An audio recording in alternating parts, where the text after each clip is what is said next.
Buenas tardes, mi nombre es Giveta Dayana Parra Bejarano.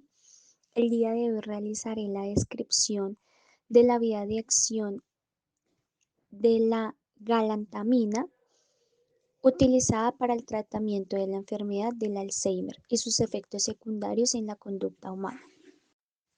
Primero explicaré que el Alzheimer es una enfermedad neurodegenerativa que hace que el sujeto que la padece sufra cambios microscópicos en el tejido del cerebro y una pérdida constante de acetilcolina que es vital para el funcionamiento del cerebro. Esta sustancia es la responsable de que las células nerviosas se comuniquen entre ellas.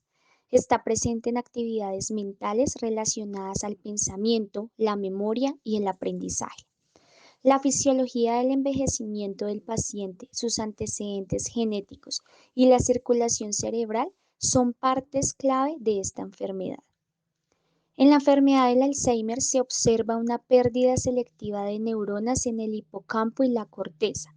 Los cerebros de los pacientes con Alzheimer muestran dos lesiones características: las placas seniles o de amiloide, que son extracelulares, y los ovillos neurofibriles formados por proteína tau hiperfosforilada intracelular.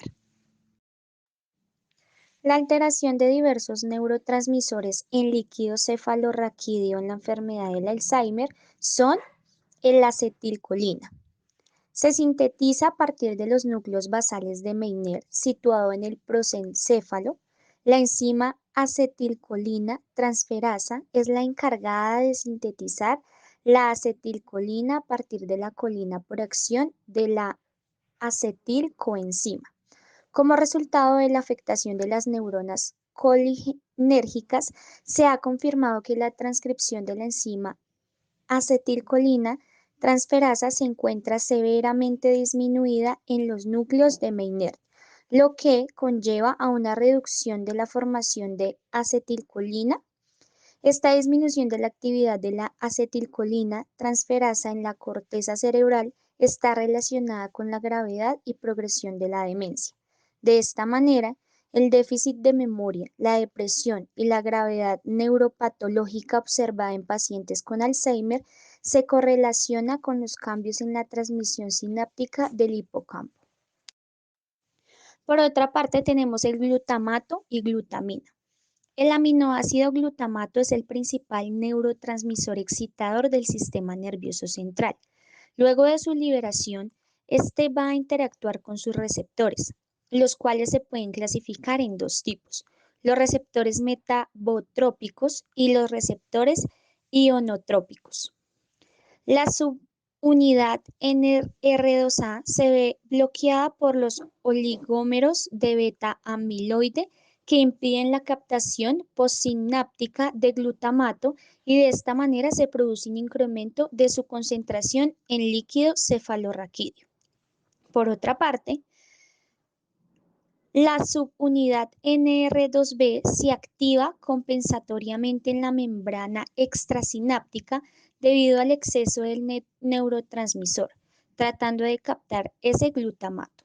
Sin embargo, debido a sus altos niveles, los receptores se sobreestimulan y se produce un daño neuronal mediado por un mecanismo de excitotoxicidad, y es así como este déficit puede reflejar una neurotransmisión glutamatérgica alterada, tanto en las etapas avanzadas y tardías de la enfermedad, lo que podría explicar un desequilibrio global de neurotransmisores del hipocampo que subyace finalmente en alteraciones amnésicas y cognitivas observadas en estos pacientes. Por otra parte, tenemos el ácido gamma aminobutírico. Este es el principal neurotransmisor inhibitorio del sistema nervioso central, que activa los receptores GABA-A y GABA-B. La glutamato descarboxilasa es la enzima encargada de su síntesis a partir del ácido glutámico. Varias líneas de evidencia sugieren que la disfunción de los sistemas GABAminérgicos están asociados con la depresión en los pacientes con Alzheimer, en donde se ha descrito una reducción significativa de los niveles de GABA en líquido cefalorraquídeo y en la corteza cerebral, en comparación con el grupo de sujetos sanos.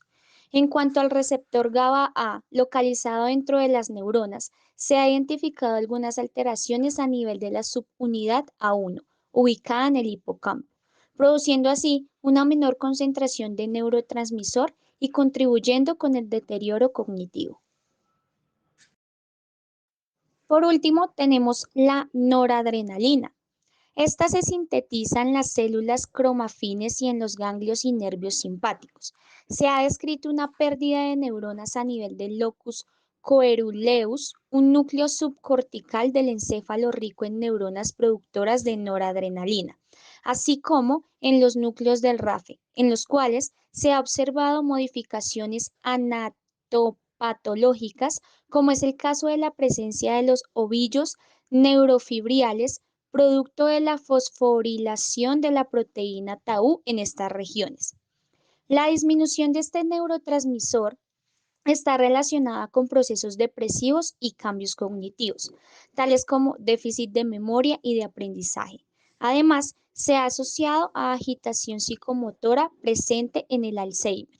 Específicamente, se ha involucrado esta reducción de noradrenalina con funciones relacionadas al lóbulo frontal. El fármaco galantamina es un fármaco que no altera el deterioro progresivo de esta enfermedad degenerativa, pero mejora de forma significativa la función cognitiva en los pacientes con Alzheimer, siendo considerado como fármaco de primera elección. También se utiliza en el glaucoma, miastenia grave y neuritis. El mecanismo de acción de la terapia con inhibidores de la colinesterasa está diseñado para compensar la pérdida de la función colinérgica presináptica y retardar el deterioro de la memoria y la capacidad de realizar funciones de la vida diaria. Este mecanismo requiere que las neuronas colinérgicas estén intactas.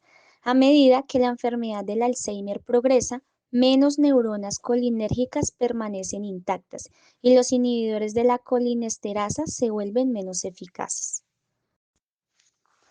La galantamina es un alcaloide terciario y similar a la tacrina, denepecilo y fisostigmina, que es un inhibidor reversible de la acetilcolinesterasa. Dado que la galantamina es terciario en su estructura, penetra en el sistema nervioso central y puede inhibir la acetilcolinesterasa del cerebro. La galantamina también mejora el efecto de la acetilcolina sobre los receptores nicotínicos, probablemente a través de la unión a un sitio alostérico del receptor. No hay evidencia que sugiera que el proceso de enfermedad subyacente de la demencia se había afectado por la administración de la galantamina. Farmacocinética.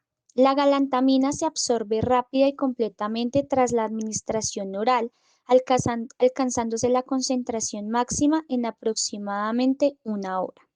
La semivida de eliminación es de unas 7 horas. Aproximadamente el 20% de la dosis se excreta por los riñones en 24 horas como galantamina inalterada en los estudios de galantaminal radiomedaca por vía oral. La presentación del caso es una mujer de 60 años con enfermedad de Alzheimer que presentó signos de síndrome de Pisa después de que se cambió su tratamiento a galantamina, a pesar de que ya había recibido donepezilo durante 5 años sin complicaciones. Y hasta donde se sabe, este es el primer informe de síndrome de Pisa asociado con el cambio de tratamiento de un tipo de colinesterasa a otro.